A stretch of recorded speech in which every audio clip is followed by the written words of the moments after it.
किसी गांव में एक सज्जन रहते थे। उनका एक इकलौता बेटा था। इकलौता बेटे होने की वजह से वो उसको खूब प्यार करते, खूब दुलार करते। जो भी खाने की चीज़ कहता उसको खिलाते पिलाते रहते। इतना खिलाते पिलाते उसकी आदत जो है खाने पीने की हो गई। वो पेटू हो गया। दिन भर उसका दिमाग बस खाने में ही लगा रहता। पढ़ता लिखता भी था लेकिन उसका दिमाग खाने में ज़्यादा रहता। सब लोग कहते कुछ काम भी करो तो कहता मैं करता तो हूँ, मैं पढ़ता हूँ और खाता हूँ, और मेरे को क्या काम है। अब उसके माता पिता को कहीं ले जाने में भी उसको संकोच होता था, क्योंकि वो इतना खाता था कि जहाँ जाता पूरा खाना ही समाप्त कर देता। इतना वो खाने में उसका सिर्फ रुचि थी, खाना छोड़ उसको और कुछ भी नहीं दिखता था। उसकी इस आदत से उसके घर वाले सब परेशान हो गए थे। एक दिन वो सज्जन मंदिर में दुखी बैठे थे अपने बेटे के लिए। पुजारी जी ने कहा, भगवान जी के सामने क्यों ऐसे बैठे हो, किस बात का दुख है तुमको। तो बताता है कि पुजारी जी मेरा एक लड़का है, सिर्फ खाने के सिवा उसको और कुछ नहीं सोचता। पुजारी जी ने सोचा कि खाना तो अच्छी बात है, कौन सी बुरी बात है। तो पुजारी जी ने कहा कि अगर आपको ऐसा लगता है कि आपका बेटा सिर्फ खाने में ही है तो आप उसको मेरे पास छोड़ दीजिए। जन थे वो तो चाहते ही थे कि मेरा बेटा जो है सुधर जाए। तो उन्होंने कहा ठीक है पुजारी जी, मैं अपने बेटे को आपके पास छोड़ जा रहा हूँ और तब ले जाऊँगा जब उसकी ये खाने की आदत सुधर जाएगी, उसका पेट भर जाएगा, जो दिन भर खाता रहता है वो। तो पुजारी जी ने कहा आप चिंता नहीं करो, आप बस उसको छोड़ दो। छोड़ दिया उसको। पुजारी जी ने कहा, अब वो आया, लड़के ने बोला कि पुजारी जी अब मुझे कुछ खाने को दो। पुजारी जी ने कहा ठीक है मैं तुमको खाने को दूंगा, जो है क्या खाओगे। तो उसने 56 प्रकार के व्यंजन बता दिए। पुजारी जी ने सुना और लड़के को देखा, ये तो है छोटा सा बालक और कितना सारा व्यंजन बता रहा है। पुजारी जी ने कहा ठीक है तुम जितना खाना चाहते हो मैं उतना ही खिलाऊंगा तुम्हें, लेकिन हमारी एक शर्त है। तो उसने पूछा क्या। उसने कहा तुम्हें काम करना पड़ेगा। तो बोले काम, मुझे काम वाम तो कुछ करना नहीं आता है, मुझे सिर्फ खाना आता है। तो कहता ठीक है खाना तो तुम्हें मिलेगा, तुम्हें कुछ बड़ा काम नहीं करना है, सिर्फ पूजा करनी है। या क्या करना है, भगवान का नाम जपना है, भगवान शंकर भगवान का मंत्र जपना है, भगवान का नाम जपना है, माला जपनी है, 1000 बार माला जपनी है, मंदिर की पूरी सफाई करनी है, 10 घंटे बैठ के पूजा करनी है, ये समझो। लड़के ने सोचा पूजा करने में कौन सा बड़ा मेहनत लगनी है, पूजा कर लूँगा और खाना मुझे मिलेगा ना।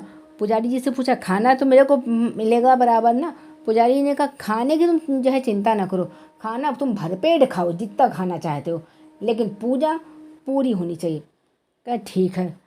पुजारी जी ने उसको खूब खाना खिला दिया। उसने भी मंत्र जपना शुरू कर। दूसरे दिन व्रत पड़ गया, इसलिए मंदिर में कुछ नहीं बना। पुजारी जी ने मंदिर में कुछ भी नहीं बना, कुछ भी खाने पीने को नहीं था। पुजारी जी कुछ खाने को दो। तो बोले, पुजारी जी ने कहा आज तो कुछ खाने के लिए है ही नहीं, क्योंकि आज तो प्रदोष का व्रत है और आज के व्रत में तो कुछ खाने को नहीं मिलने वाला है। तो कहे पंडित जी मैं तो रह नहीं पाऊंगा ऐसे, ठीक है मैं अपने घर चला जाता हूँ। तो पुजारी जी ने कहा तुम घर भी नहीं जा सकते, तुमको यहीं रहना होगा। तो बोले पुजारी जी मैं ऐसे कैसे रह सकता हूँ बगैर खाए पिए। तो पुजारी जी ने कहा अच्छा ठीक है तुमको मैं थोड़ा बहुत दे देता हूँ, तो तुम बाहर जाके बना लेना, यहाँ तो नहीं बनने वाला। तो बोले मेरे को तो बनाना भी नहीं आता है। तो बोले अब ये तो तुम्हारी समस्या है, इसको तो तुम जानो भाई, अगर बनाना हो तो मैं दूँ और नहीं तो तुमको ऐसे ही रहना पड़ेगा आज तो। तो बोला अच्छा ठीक है पुजारी जी दे दो, और कैसे बनता है ये भी बता दो हमको। पुजारी जी उसको समझा देते हैं कि ऐसे ऐसे बनता है, अब तुम इसको बना के खा लो। और पुजारी जी कह देते हैं कि खाने से पहले भोलेनाथ को ज़रूर भोग लगाना, भोलेनाथ को बगैर भोग लगाए मत खाना। कहता है ठीक है ऐसे ही करेंगे। मंदिर से दूर हट के और वहाँ बैठ के बनाता है, जैसे तैसे उसने दाल चावल बनाया और बनाया के रखा। अब खाने के लिए बैठा तो उसको जो है पुजारी जी की बात याद आ गई, पहले भोग भगवान को लगाना है उसके बाद ही खाना है। तो भोलेनाथ को बुलाने लगाना, आओ भोलेनाथ भोग लगाओ, आओ भोलेनाथ भोग लगाओ, भोग लगाओ, आओ भोलेनाथ भोग लगाओ। था वो भगवान के प्रति ऐसा था और भोला स्वभाव देख के भगवान भोलेनाथ उपस्थित हो गए। उन्होंने भोग लगाया और वो खुश हो गया। पर भगवान भोले इतने खुश हुए कि उसने जितना बनाया था वो सब खा गए और उसमें थोड़ा सा छोड़ दिया। अब वो देख रहा है कि इसमें तो जरा सा ही है, भगवान भोलेनाथ को देख रहा है, अपने भोजन को देख रहा है। वो सोच रहा चलो ठीक है कोई बात नहीं, खाना तो हो गया। भोलेनाथ चले गए। आया पुजारी जी इसके पास के, पुजारी जी हमको तो बहुत ज़रा से ही मिला, भगवान भोलेनाथ तो सभी खा गए, हमको तो कुछ भी नहीं मिला। पुजारी जी सोचे ये ऐसा भूखा रह गया है लग रहा, इसी वजह से ऐसा बोल रहा है, चलो कोई बात नहीं। इसी तरह कुछ दिन बीते, फिर ऐसे ही व्रत का दिन पड़ गया। फिर पुजारी जी ने कहा आज तो भाई कुछ बनना नहीं, आज तो व्रत है। अब वो लड़का फिर परेशान, बोले अच्छा ठीक है पुजारी जी कुछ दे दो, लेकिन अब की ज़्यादा देना, क्योंकि भोलेनाथ सब खा जाते हैं, जो है हमको कुछ बचता नहीं है। पुजारी जी ने कहा उस बार लगता है भूखा रह गया, तो थोड़ा थोड़ा ज़्यादा दे देते हैं। जाता है बैठ के बनाता है, फिर कहता है आओ भोलेनाथ भोग लगाओ, आओ भोलेनाथ भोग लगाओ, इस तरह रटता है। तो भोलेनाथ तो जैसे इंतज़ार में ही बैठे थे, भोलेनाथ आए और साथ में आपकी गौरा मैया को भी ले आए। पूछता है अब ये कौन है तुम्हारे साथ, तो बताता है ये हमारी पत्नी गौरा हैं। कहना अच्छा, कहना चलो ठीक है, कहना एक बात बताएं, तुम दोनों अच्छे बहुत लग रहे हो, तुमसे नज़र हट नहीं रही है, भोजन सो खाओगे ही, लेकिन अच्छे बहुत लग रहे हो। अच्छा आए हैं, ठीक है, उनको प्रणाम किया और कहा भोग लगाइए। तो भगवान भोलेनाथ और गौरा मैया भोग लगाने लगी। अब की थोड़ा सा रह गया, अब उसको कुछ नहीं बोला, मन ही मन तो कहने लगा जंगल में एक पुराना बरगद, इनको आना ही था तो पहले ही बता देते तो कम से कम हम जो है ज़्यादा भोजन ले आते बनाने के लिए। चलो कुछ नहीं, भगवान जी खा पी के विदा हो गए। फिर वो आया, फिर कुछ दिन का क्रम बीता, फिर इसी तरह फिर व्रत का दिन पड़ गया। तो उसने कहा, भगवान पुजारी जी से कहा,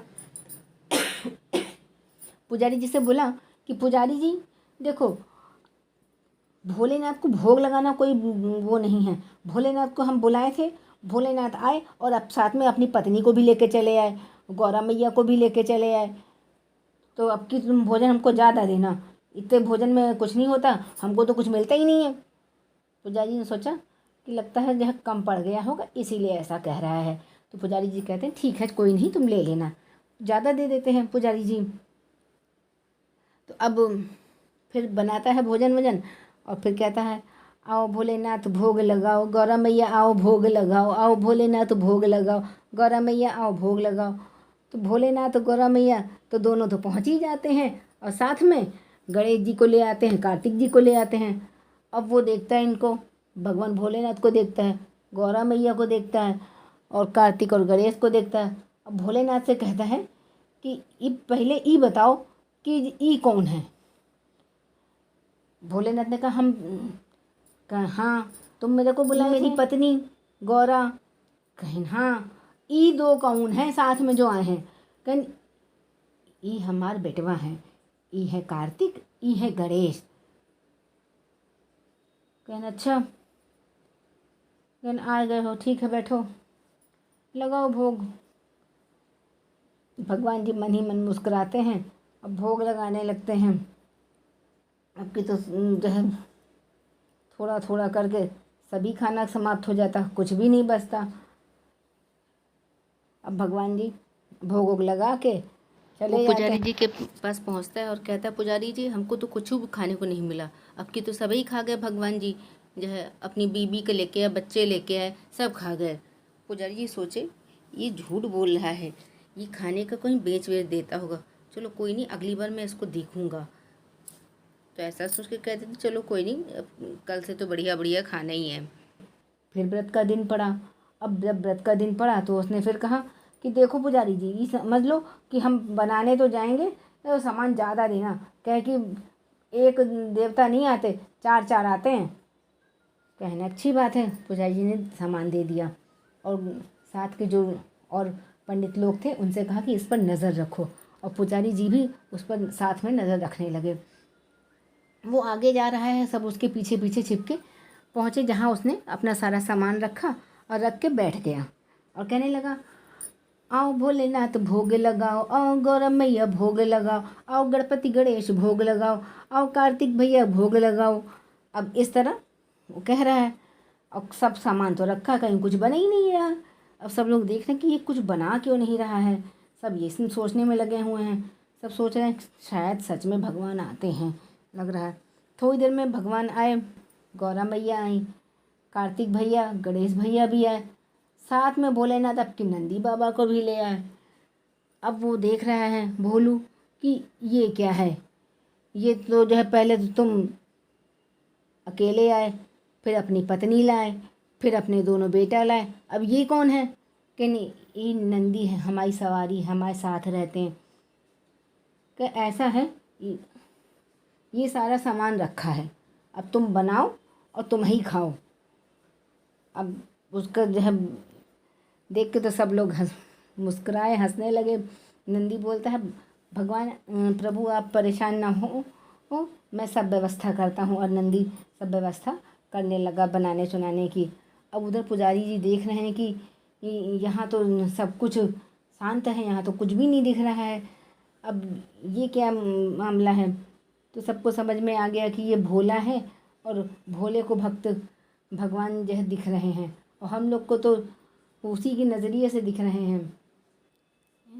सब लोग कहते हैं कि पुजारी जी हम लोग भी वहीं चलें, तो पुजारी जी सबको मना कर देते हैं, कहते हैं नहीं, हम लोग यहीं रहेंगे, क्योंकि भोले की भक्ति की वजह से ही हम लोग भी भगवान के दर्शन कर पा रहे हैं, तो वो लोग वहीं रहते हैं। सारी व्यवस्था की, भगवान जी का भोग बना और भोग खाने बैठ गए सब लोग। तो भगवान ने कहा कि आओ भोला, प्रसाद तुम भी ग्रहण करो। बोला मैं क्या ग्रहण करूं, सब तो तुम ही खा लेते हो। तो भगवान ने कहा नहीं भोला, अब की सबसे पहले प्रसाद तुम ही ग्रहण करोगे। तो भगवान उसको अपने हाथों से भोलेनाथ भोग खिलाते हैं। जैसे ही भगवान उसको अपने हाथों से खिलाते हैं, उसका पेट भर जाता है, उसकी भूख शांत हो जाती है, और तभी इसे उसका मन शांत हो जाता है, वो सीमित भोजन करने लगता है। लोग दूर खड़े देख रहे होते हैं, वो भोले की श्रद्धा से खुश हो रहे होते हैं, मन ही मन कहते हैं कि भगवान उस पर कितने कृपालु हैं, और भोले की उससे ही हम लोग भगवान को देख पा रहे हैं, भगवान की लीला देख पा रहे हैं। सब कहते हैं कि वहाँ पर चलें। तो पुजारी जी कहते हैं अगर हम वहाँ जाएंगे तो वहाँ हमें भगवान दर्शन नहीं देंगे, भोले की ही वजह से हम लोग यहीं से देख पा रहे हैं। भगवान को वो लोग भी प्रणाम करते हैं और भोले को खूब आशीष देते हैं कि भोले की वजह से उनको भी भगवान का दर्शन प्राप्त होता है। तो उम्मीद करते हैं दोस्तों आपको ये कहानी अच्छी लगी होगी, और कहानी अच्छी लगी हो तो कमेंट सेक्शन में हर हर महादेव ज़रूर लिखना।